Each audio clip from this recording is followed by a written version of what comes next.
దాదాపు 2 నెలలు ప్రచారంలో తలమునకలైన ప్రధాన పార్టీల అభ్యర్థులు నాయకులు రిలాక్స్ మూడ్లోకి వెళ్లిపోయారు. పోలింగ్ ముగిసిపోవడంతో 2-3 రోజుల పాటు విశ్రాంతి తీసుకోవాలని, విహారయాత్రలకు వెళ్లాలని నిర్ణయించుకున్నారు. కరీంనగర్ బీజేపీ అభ్యర్థి బండి సంజయ్ అల్లుడి శ్రీనిక్తో చిల్ అవుతున్నారు. కరీంనగర్ పట్టణంలో శ్రీనిక్ను స్కూటీపై సరదాగా తిప్పారు. ఆ తర్వాత ఐస్ క్రీమ్ షాప్లో తన కొడుకుతో కలిసి ఐస్ క్రీమ్ తింటున్న ఫోటోలు ట్విట్టర్ వేదికగా పంచుకున్నారు. దీనిపై నెటిజన్లు కామెంట్ చేస్తున్నారు.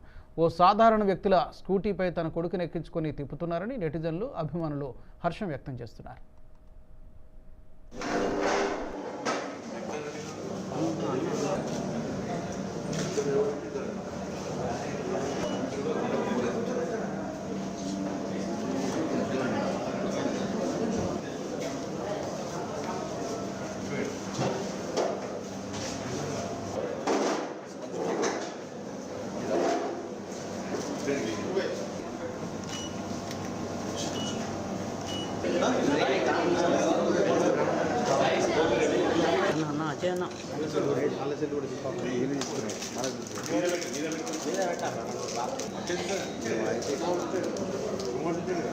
రైట్